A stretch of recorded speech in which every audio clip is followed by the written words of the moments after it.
Welcome to Bridge to Local with Affinity Group, the podcast that connects manufacturers to local operators. With deep industry experience and a proven track record of successful partnerships, Affinity Group is your bridge to driving growth and seizing opportunities in food service.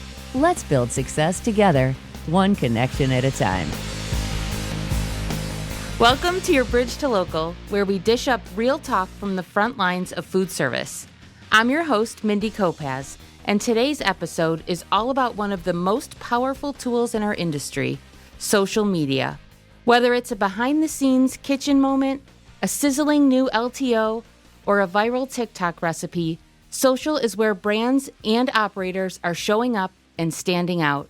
It's about how brands connect with operators, how operators test new ideas, and more importantly, how brand awareness is built in an increasingly crowded space. We've brought together a dynamic mix of operators and manufacturers to talk about how they're using social media in their own businesses and how they can work better together to create content that fuels growth on both sides. Whether you're running a restaurant, building your brand, or just trying to figure out how to stand out in the scroll, this episode is packed with inspiration, strategy, and a few laughs along the way. So let's get scrolling. Joining me today, we have a wonderful panel of experts. Jim Martin, Vice President of Smithfield Foods. Sharon Ponte, Social Media Manager at Food Mix Marketing and Communications.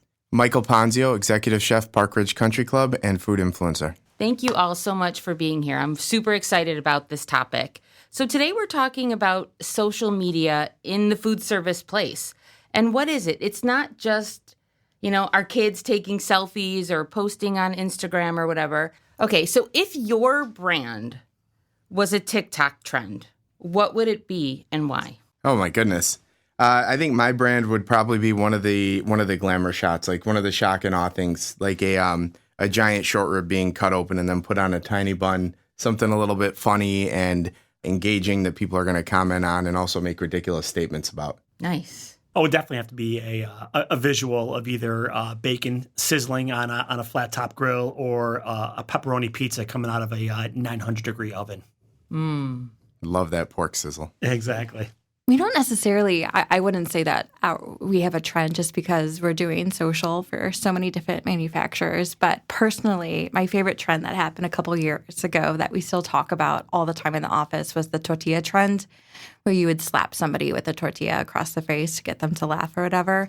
And I almost kind of feel like sometimes that is part of our job, is we're constantly slapping each other to get humor out of things. Prove it. Don't tempt me. I was going to say. Did you see the one of the babies crying and then people put a piece of American cheese on them and they immediately stop every time? And then you have the ones where the wife's mad and then the husband comes by and tries to put a piece of cheese on her face and it doesn't work and then she throws something at him. Yes. That's who would think of that? It's hilarious if you haven't seen it. I did it with my cat. It worked immediately. Really? Yeah. As far as building brands go, I think Golden Retriever's brands have been built tremendously by TikTok videos. I mean, have you seen Golden Retriever videos on TikTok? Who doesn't want to buy that dog after watching those, right? So. You're right. I'm not going to lie. I don't watch TikTok much. Oh, either do I. I really don't. Yeah. I know. You're kidding. I don't. Really? Yeah. That's like my favorite thing to do. I don't watch TV anymore. I try just not to get mind sucked in the brain dump of just being kind of frozen, staring and scrolling, because then I'm not creating.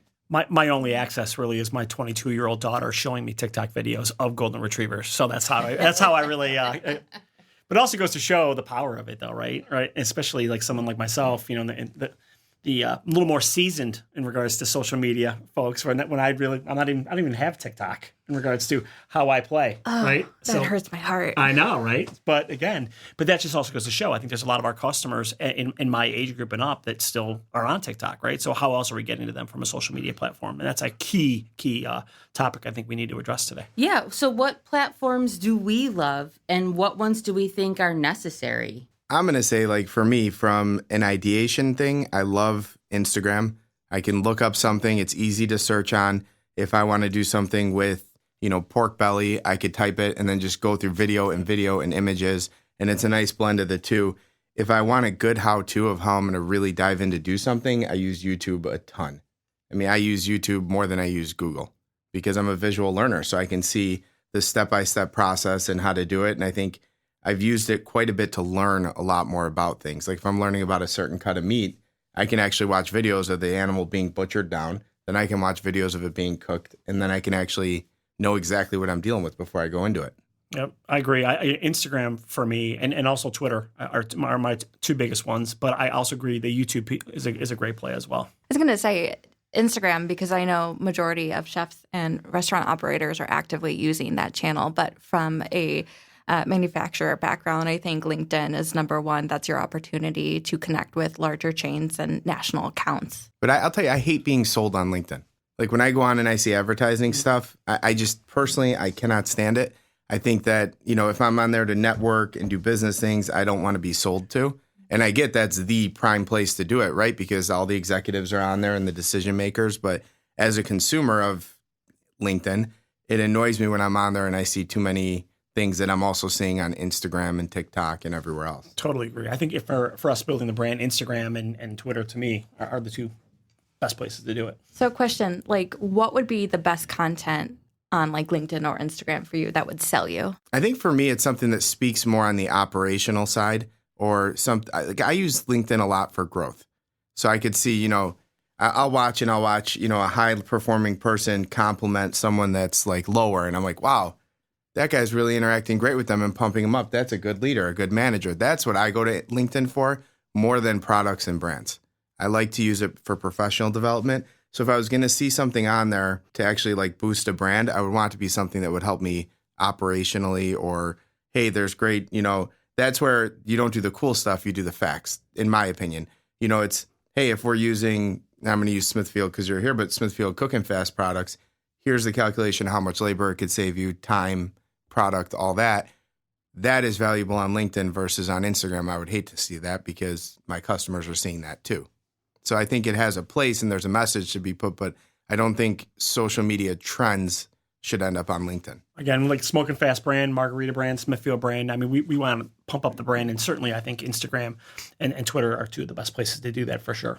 Have you guys ever made a purchase or a food decision based off of what you've seen on social? Oh, absolutely. It happens all the time. In fact, we got a couple really great restaurants. I'm in the northwest suburbs of Chicago, right? And they'll put something out there like a new sandwich or a new recipe or whatever, and boom, I am there, right? So Chicago Culinary Kitchen, which is obviously we've used a lot in the past, right? They, especially before they sold, they put out their sandwich of the day and they publish it or a fancy dessert. I'm like, we are totally going there today because they put that out there. Oh, Greg was great with the social media marketing on that. I mean, that whole brand. One of the best, quite frankly, right? I mean, he built a business based on that. So, Yep. What was he doing? Publishing LTOs? Oh, LTO, but he had LTOs every day, but they were new and innovative. And I mean, but the shots that they used, I mean, they drew you in, right? I mean, he built this brand from this small little guy that was only open on Saturdays and Sundays. And we would publish that. I'm sure you've seen it a million times too. 7 days a week, just pumping it out. Amazing. He did a blueberry sausage. So he had a video of this just bright blue raw sausage being rolled. And it's okay, I have to go try that because I'm so curious. What is that? Yeah. And it was cool. But I actually went to go try it too because I was so curious about a blueberry sausage. And then I called him and asked him about it too. I'm like, was it good? He's like, yeah, it was actually really good. And he was surprised that it came out so well too. But it got blown up on social media because it was such a unique, cool looking thing. No, for sure. I get sucked in by Golden Retriever videos, but also pizza videos as well. So when Lenny at Panino's created Hog Heaven, right? How do you not go have a pizza that has pepperoni, sausage, bacon, barbecue sauce? Hog Heaven, right? Perfect example of just drawing you in. Yeah. I was going to say, I think me and my fiance talk about this all the time. If you look through our Facebook Messenger or conversation, it is 95% videos of either local restaurants or influencers going to a restaurant and being like, this is where we're going to go this weekend. Or it's even recipe videos. This is what we're going to cook this week. That's all we talk about on Facebook at this point. From our perspective, we're kind of all coming at this from different industry perspectives. How do we all influence or help that operator to create those engaging posts? What would they need from us for the Hog Heaven pizza one? What could we do to help support what they are doing? As a manufacturer, right? So in a lot of ways, we've got some culinary in our staff, but we also use people like Michael to help create recipe ideas every trimester. in regards to what, and it's kind of an area that we're going to focus on. Maybe we're going to focus on bacon for this trimester, or pepperoni for this trimester, or smoke and fast for this trimester.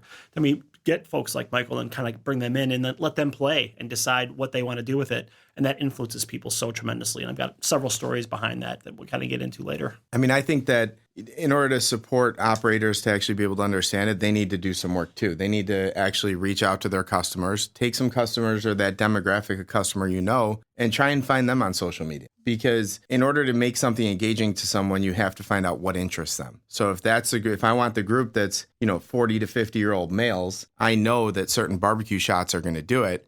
And I know that I can attract them that way. You got to kind of get inside the mind of the person. So the operator needs to stop and say, who's my customer? What do I want to get out of them? What do they want to get out of me? And then start talking to them with that. What do the most successful operators do? Do they have someone dedicated on staff to running their social media, or are they kind of running and gunning and doing it when they think of it or when they have something sexy to post? I think you got to define what success is with that, because if you look at Sweet Baby Ray's Catering, Deuce Raymond has a huge TikTok following, and he does these barbecue like a boss videos, and he does a beautiful job with them, but he has a whole social media team doing it. He has a film crew. He has everything.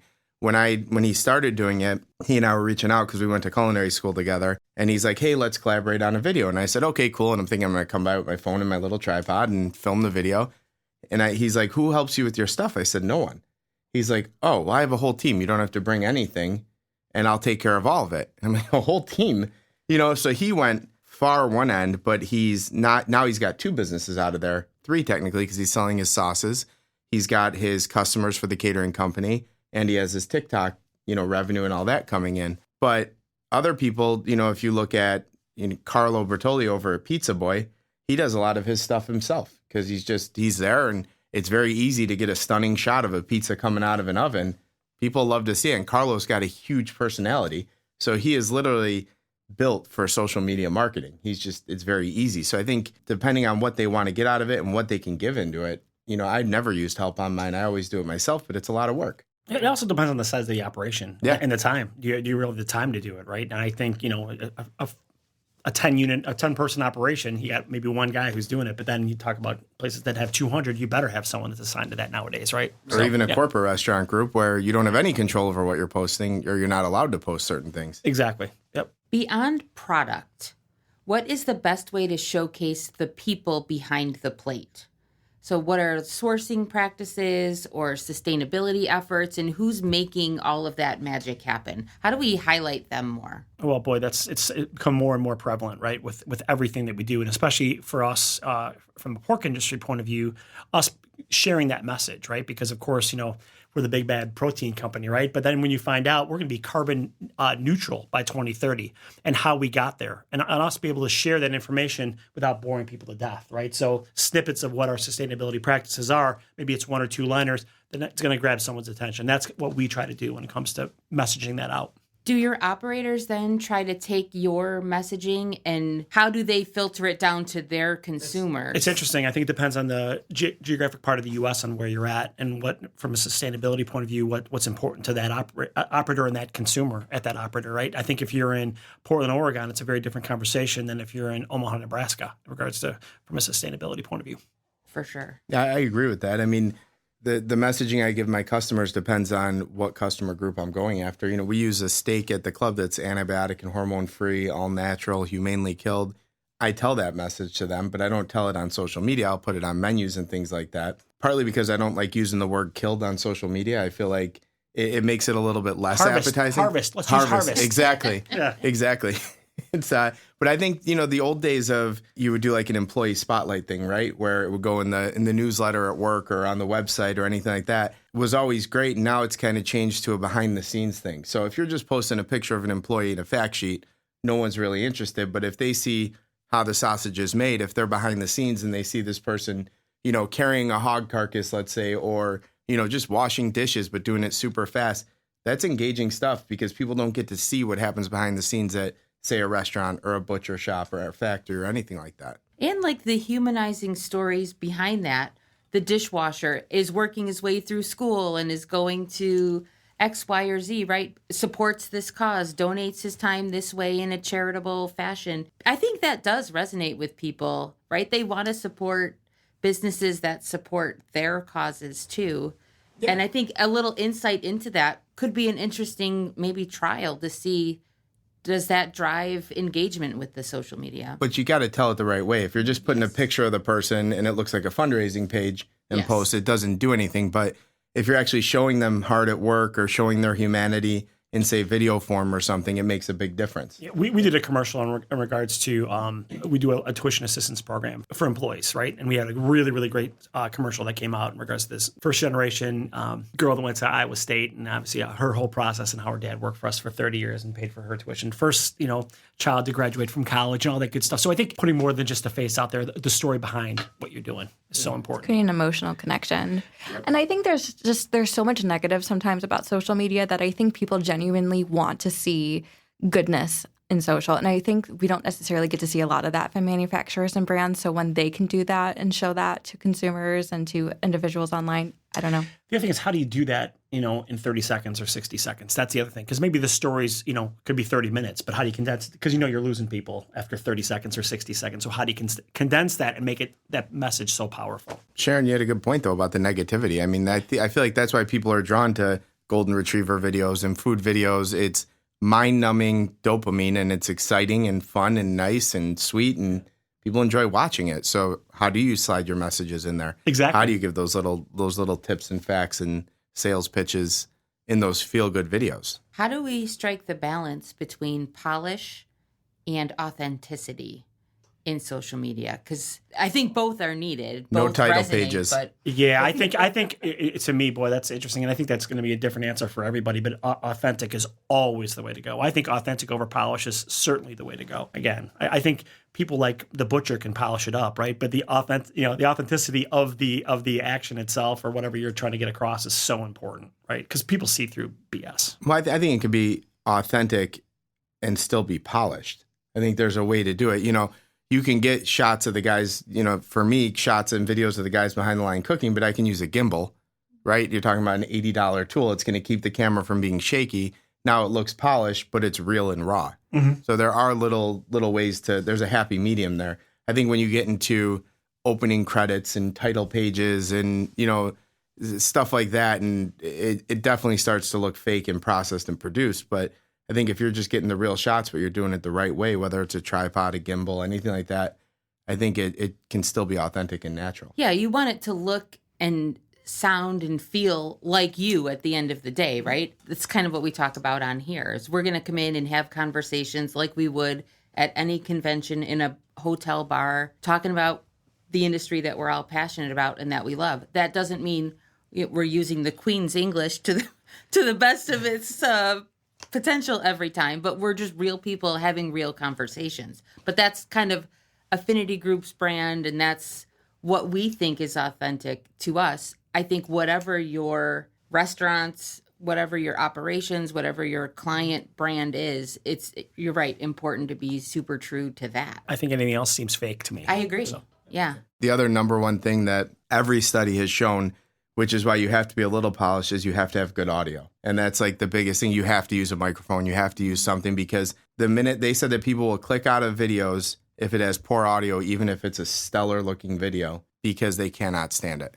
And so there has to be some sort of polish in there. Sharon, do you have any tips or equipment recommendations for the listeners? So those mini mics, I'm a big fan of mini mics. But the other thing is, I saw this stat, and I still don't fully trust if I believe it or not, but 90% of people don't actually listen to the sounds when they're watching videos. I've seen that. I think that's wild, because personally, I need the sound. I need to know what they're saying or what song they're using. But you're not sitting in a class watching videos Fair. with your, you can have an earbud in and be scrolling through videos reading the captions, which is why they say captions. Always have captions on your videos, always. But I think the other thing I wanted to mention too, because I think manufacturers constantly have the conversation about the polished versus authentic, because they're not necessarily a single person. They still need to present themselves as professional. So I think that there's very much a happy medium when it comes to posting out content. When it comes to a campaign, a recipe, I think it's so important to have that high-quality professional photography and video, but also to still do some behind-the-scenes on your phone or photos that you took. And it depends on like the content. If you're doing, give back opportunities or you're doing an employee spotlight, because they do still do well. I think it's important to still show more, not necessarily high professional photos that way or videos that way. But you don't necessarily, a lot of people are nervous about starting it and thinking they have to do this big investment. You don't. I mean, we all carry a very high quality camera in our pocket, right? Our cell phones. So as long as you can get some natural light and a good angle on the picture, you can start off with that. And then as it grows, you can invest into it. I have a couple of great cameras, but I end up defaulting to my phone most of the time because the settings on my iPhone just naturally filter out a lot of things and kind of take the idiot curve away, where I don't have to make all the stupid mistakes of an overexposed picture or I'm shooting it too warm or anything like that. So you can get started with a phone and just some natural light and put out some stunning pictures. My favorite show and tell item in here is Meta glasses. Have you guys ever tried or seen those? I got my first pair coming. I've got a pair, I think, in the other room, but we got them. They are just regular Ray-Bans, and then I got the clear lenses, not the sunglasses. But you can record video, and it's recording whatever it is you're looking at. So for our chefs, it's naturally filming their hands and what they're doing in the counter space around them. So we're playing with that a little bit. The stabilization is supposed to be awesome on those. Yeah, I mean, it's pretty interesting if you think about it, like wearing a GoPro right on your forehead. I've done that. Glasses in it. And what's cool about that, the chef doesn't even realize you're doing it. Obviously, you're going to let them know, but then they're more natural versus, Yeah, or the chef is wearing them even, right? Because we don't need the chef's face necessarily, but their hands and what are they doing, it really helps dive in. So free advertising for Meta glasses. What is your favorite example of a brand or manufacturer using social in a really cool and creative and maybe unexpected way? Anybody have one? I saw a tamale commercial the other day, and it was absolutely hysterical. It was on Instagram. It was a reel, but it was talking about if you jump out of a plane, don't aim for water because you're going 200 miles an hour and water compresses the same as concrete.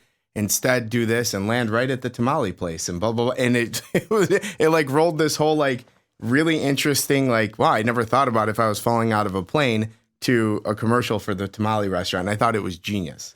It was hysterical.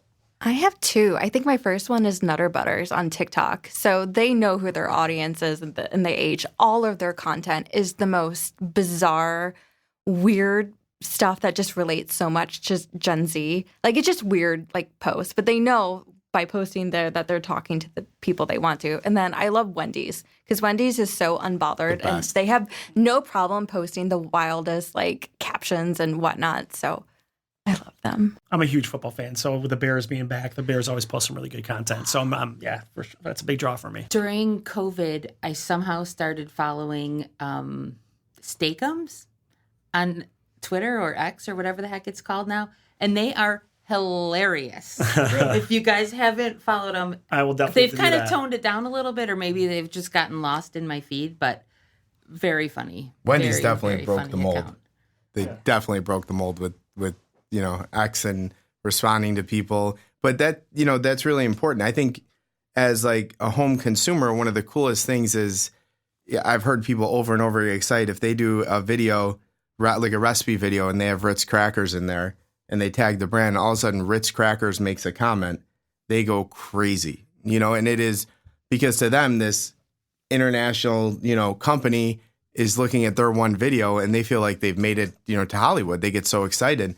So I think brand interaction on the reverse is really important, especially when it comes to commenting if someone's featuring your product in a video without you asking. It's so true. Like, I still talk about this. 10 years ago, I did a post on Twitter, and Jimmy John's responded to my comment. And it was the coolest thing. And again, 10 years later, I'm still thinking about the fact that Jimmy John's connected with me. But it's true. I think part of like a manufacturer strategy should always be communication with operators that's completely organic. You reaching out to the chef on Instagram, you finding them on Facebook and responding to their post or commenting on their post and creating those connections. Like, obviously, there's paid advertising. You can go down that route if you want to get in front of them, which is a strong strategy. But I mean, it's free. It takes 10 minutes a day to just spend a little bit of time on your phone just responding to people's posts.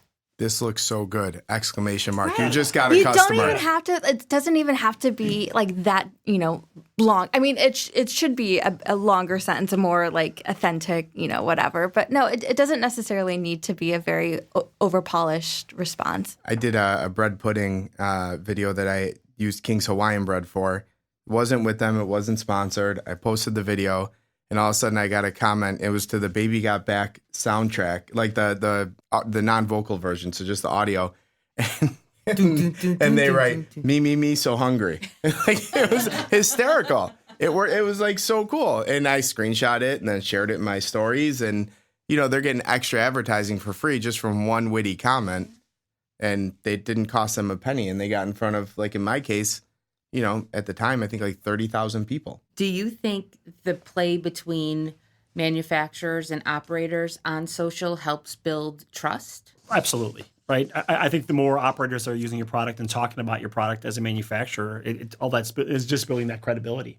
And continuing to build the brand is so important to manufacturers with the world of going to private label in so many areas, right? Having key operators talking about your brand means everything. Michael, how can brands engage with you, the operator community, on social? I think there's a lot of great ways to do it. Not necessarily direct engagement even, but general engagement. I've talked about this before with a brand like Smithfield. If you were to spend, a week focusing on ham, on your posts and, showing different locations that use ham in different ways, right? And different videos and pictures and highlights, all of a sudden I'm getting ideas, but all my ideas are based on your brand, right? And you become a resource that I can use to be able to come up with new menu ideas or maybe some cost-saving things and stuff like that. I think giving the valuable content is important to help engage me in more. If I'm just buying your product, and there's no interaction, no engagement, no anything, is your product going to stand out that much more than someone else that might be 5 cents a pound less? I don't know. So if I have a whole resource with you and I know that, margarita pepperoni is on this dish, used in this way, fried this way, and I see all these different ideas and how I can serve it at my restaurant and make money on it, all of a sudden I am unknowingly partnering with Margarita brand. So seeing that content, getting those ideas, it's a great resource to me, honestly, more than even learning about your company in general. I mean, if you're becoming my go-to place of, I need a great pork recipe for today, I can go to the Smithfield Culinary page and look it up and start scrolling through. All of a sudden, that's a great resource. And I know I'm already locked in that I'm going to buy and use that product, and I'm going to get a great idea that I'm going to get sales from. We're constantly looking for solutions for operators. When it comes to content, obviously we don't want to focus too much about our content about ourselves because we know that we get crickets in terms of engagement. But the second we start talking about, labor savings and this product has all the nutrition that you need for your K-12 or your CNU program, that's all of a sudden a conversation that they're like, oh, okay, I potentially need this product or I want to know more about this. Giving them offers, sample offers, rebates, anything that actually will help them in the long run versus just talking about the company itself. Yeah, I mean, I got my phone open. It's about me at the time. I'm not, if I go to a trade show, I'm going there to learn about you. But if I'm sitting on my couch on my phone, or sitting at my desk at work, looking for ideas, that's about me. That's my time. And that's, I'm looking for what I want to find. So yeah, if I'm getting, rebates or the cost saving stuff, that's great information to take. It really is. Being a seasoned professional, meaning also I'm a little bit older than most, right? I've been in the business for 30 years. I've had the opportunity to work for two incredible brands, Heinz Ketchup and Smithfield Foods, right? So going back into the memory banks a little bit with Heinz Ketchup, right? Heinz Ketchup is always going to be more money than private label or Hunt's or any fill in the gap, fill in the blank, right?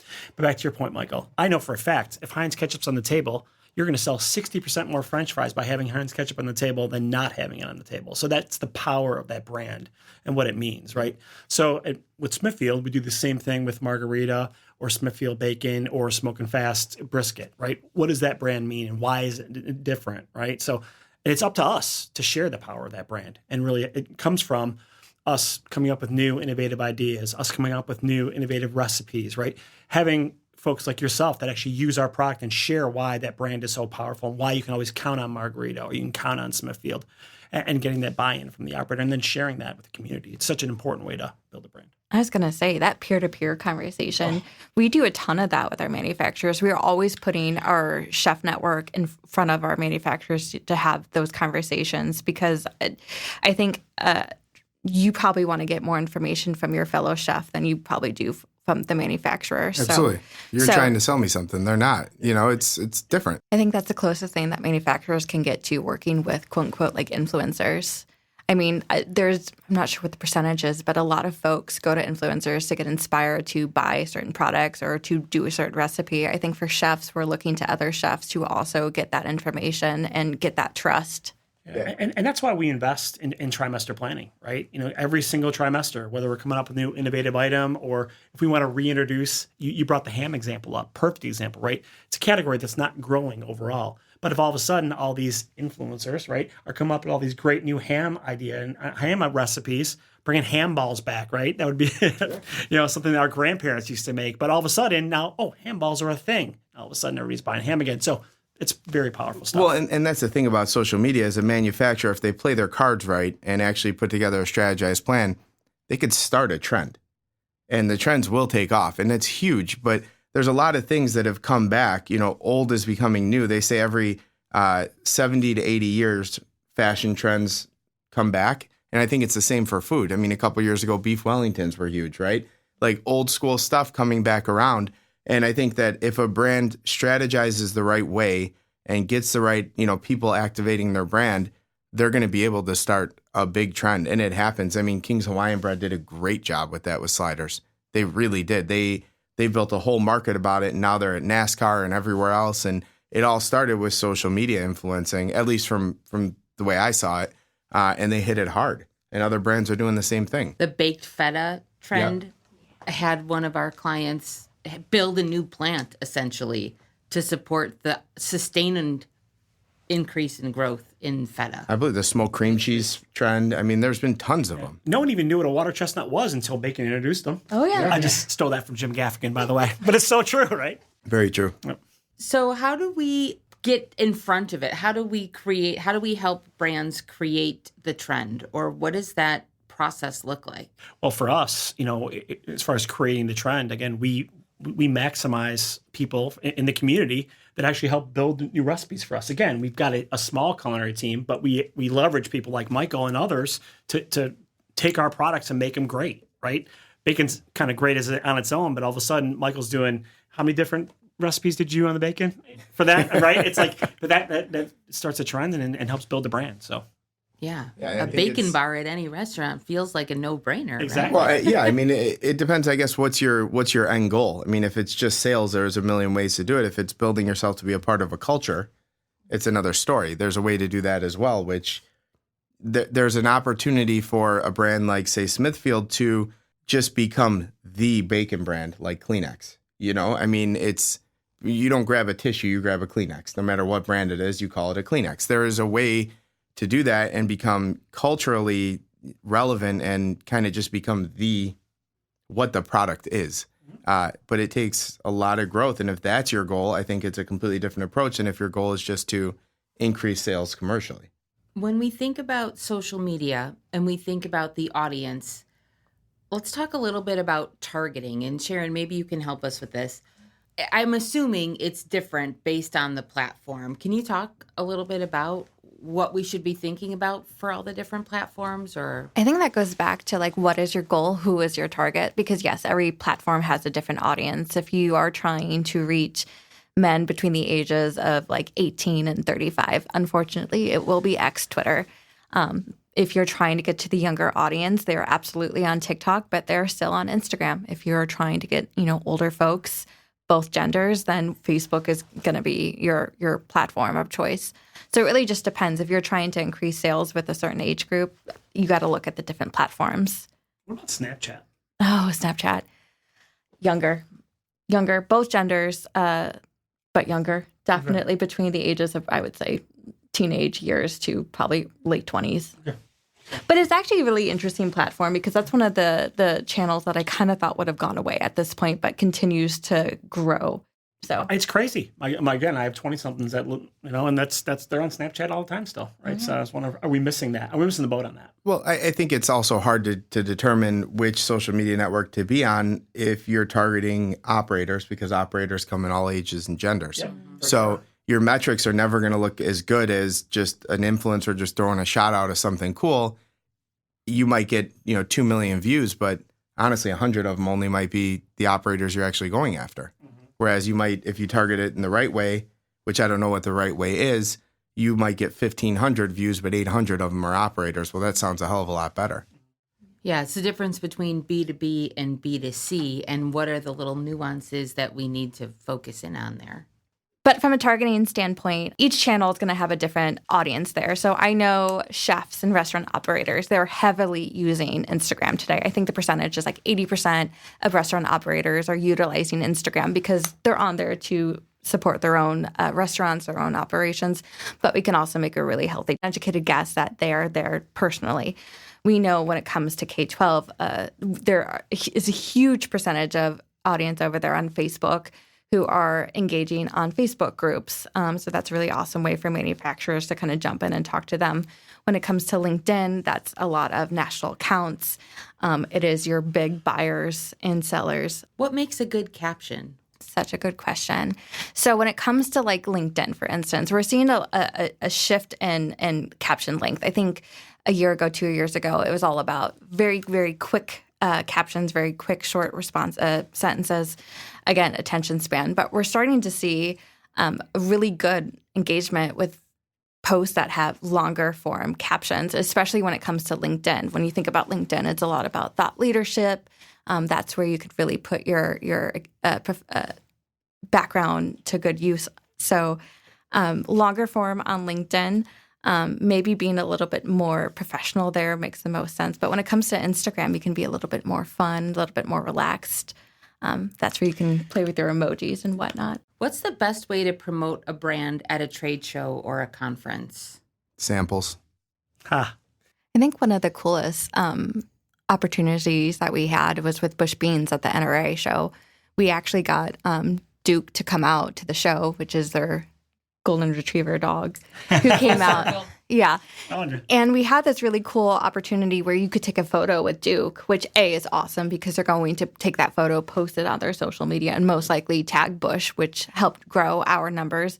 But we also, after they took their photo, we gave them a little handout with, here is our socials, here are the hashtags we're using. By the way, if you take this card and you go over to our booth, you'll get a little something from us. They got a stuffed animal, Duke, to take home with them. Genius. Yeah. And by doing that, A, we were able to get a ton of content because they took a bunch of photos. But we also were able to get a list of everyone who posted. And we took that list and we're able to do ads to them on LinkedIn after the show. So we're all about doing, before the show goes out, that, hey, we're going to be there. But then we also were able to do ads and posts afterwards dedicated to those folks who came over to us. That's really smart. And I don't compliment you much. That's really smart. It was definitely, but I think having an experience, having cool stuff and swag is cool. But I don't know, that was one of the most coolest experiences that I've had at a show. I'd remember the experience more than I would a little pin. Absolutely. That's so cool. They're going to be showing that picture of themselves in Duke to their neighbor or their friend, right? Oh, absolutely. Was it actually Duke or did you go to a kennel? No. It was Duke. It was Duke. It was the only Duke. The Duke. When a new product is rolling out to the team, we need to map out social media strategy in order to build awareness to the operators. What are the top priorities in that strategy? What's important to focus on? So for us, it's a three-prong approach for sure. And it starts with, how are we going to get the attention of the operator, right? So are we creating a product that Michael needs, right? Or the operator needs, right? Are we also going to give them a reason to try it, right? And are we going to also, how are we going to get folks, and we haven't really talked about this, how are we going to get the salespeople, the DSRs and the broker network to actually say, oh, this is a great product. I'm really going to embrace this as well, right? Because it's definitely a three-pronged approach. It's getting the operator to buy in, it's getting the DSR to buy in, and it's getting the distributor to understand they need to have that in their slot, right? So those three things are so important. So, and then tying in social media when it comes to whether it's a new coupon, a brochure, new recipes, all those things tie in. You need to give them a reason. to click on it. I can get them on social media. Like it's so at this point, when it comes to like paid advertising on social, it's really simple to get in front of the right audience, but you always have to keep in the back of your mind, you need to give them a reason to click on your ad. Otherwise, it's just going to be another thing on their feed that they're going to scroll past. Jim, you said something earlier about the sales team, and from my side of the fence, the sales agency side, how do you deputize them or us to make us ambassadors for your brand? Oh, sure. Yeah, for us, training is such a huge part of everything that we do, right? So whether it's our broker sales team or DSRs at partner distributors, right? How do we get those folks trained so when they walk into a place, they can talk about our brisket or our bacon or why margarita pepperoni is the only pepperoni you should have on your pizza, right? So that training is so important. They're also our biggest cheerleaders on everything. I mean, every time that, when it comes to Smithfield, at least, that we post something, the first 6-7 likes are going to come from the sales team. And that just increases our numbers. I always mention when you post on social media, your audience, let's just say you have 100 people who are following you, your 100 people potentially could see it. But the second that you're either tagging somebody or one of the team members shares it, not only is our audience going to see it, but so is theirs. And that's a great way to increase the amount of impressions and the reach that you're getting on your posts. So, and actually, whenever I talk to our brokers or our sales team, I'm always saying, hey, you're going to be at this food show. Please make sure you're posting this video. Please make sure you're showing this innovation. Show what the action station you have at this food show. What are you doing with this new product? So we do that a lot as a manufacturing team. I was going to say, every time when it comes to what is the best content that does well for, let's just say, Smithfield, when it comes to LinkedIn, anytime I post a photo of the sales team or us at a show or whatever, that will always do significantly better than anything else. Because I think when it comes to social media, we use it today to stay in touch with our friends and our family and to be entertained. The second we are seeing people's faces, the post will ultimately do a lot better because it feels a lot more authentic and relatable. When it comes to the sales team, every time that you're sending me photos to post, it makes my day. Well, it's that behind the scenes part we were talking about earlier, right? They say that for food videos, if an influencer shows themselves taking a bite in the beginning or shows their face in the video, they're X amount, percent better to have more engagement and to have better results from the video, which is important. I mean, that's because it's real then. It's not, you can tell it's not made by AI or someone stealing someone else's video. Any video where I'm biting in the very beginning, those videos get watched longer, Yep. which is really weird. I don't know why people like to watch me eat. I hate watching myself eat. but the minute you do it in the beginning and they see you enjoying it or actually being risky enough to take a bite of it, they're more interested and more trusting and they'll watch it. I think another great thing with social media when it comes to the sales force, I have a lot of salesmen that I love and I've kind of built personal connections with. If they were to send me a video of a product, 30-second video, I would watch that and I would actually be interested. So if they were to forward me, you guys post a video on social and they send it to me, that's much more valuable to me than getting a flyer with 900 recipe ideas because I could watch it, I can consume it quickly, I can re-reference it, and this guy's kind of connecting with me personally. I have other ones that'll just drop off price sheets and fact sheets, and it's pretty annoying because I don't read them. I can't read. They don't know you. They're not solving Right. a problem for you. And They're sending you a curated video because they know you and your operation and what's going to potentially help you. Yeah, right? it tells me they're thinking about me, about versus my authentic. operation. Right. And I don't have to read through 300 SKUs to hope I might know what something is because I don't necessarily know what a product is just by the title and price. Not to mention that's great for the manufacturer's social, but that's also great for the sales team social themselves. We gotta start making a whole bunch of videos of me eating a pepperoni pizza. Man, we could definitely grow the brand quickly. Yeah, exactly. You got to get the POV, though. You have to wear the Ray-Ban Metas and the I'm pizza totally coming getting towards those, your yeah, for face. sure. We'll practice right after this. We recently did a path to purchase study that for the first time said that social media surpassed the manufacturer website as a resource for operators. Why do you think that is? Convenience. I think it's pure convenience. I could, everything's on one platform and I could send things to people, whereas having to fish through a website or, kind of search for things on my own, social media has algorithms. It curates the stuff that I'm looking for.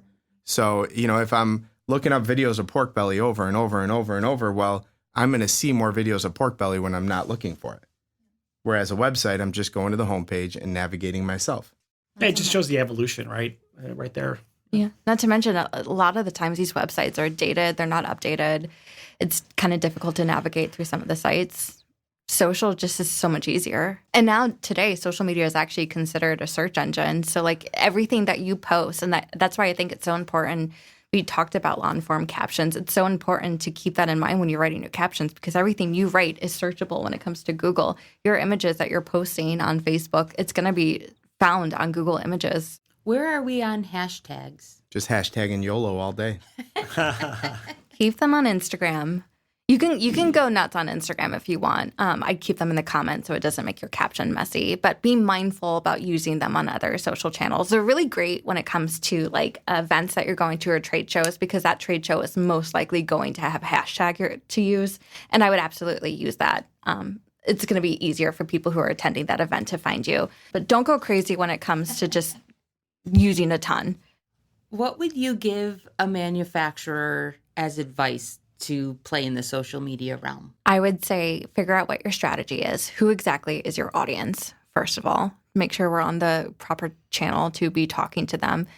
Figure out what your cadence looks like. If you can post once a week, that's awesome if you can do more than that. But figure out what's comfortable for you and your team to put out. And then I guess from there would be, what kind of content can you build yourself? Can your team build? And what kind of content would your audience want to see from you? Definitely play to your strength, right? Why is your product important? Why is your brand important? What does it mean, to the consumer? And why do you have to have this brand? Like I said, play to your strength for sure. Find out who you're talking to. That's the most important thing. Talk to them the way that you feel like they should be spoken to, but also be real.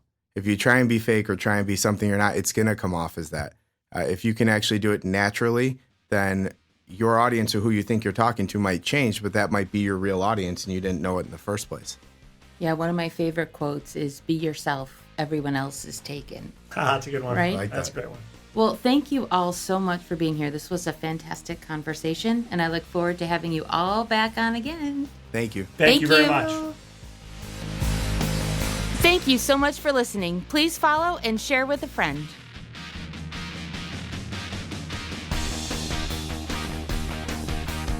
You've been listening to Bridge to Local with Affinity Group, where manufacturers and local operators connect for success.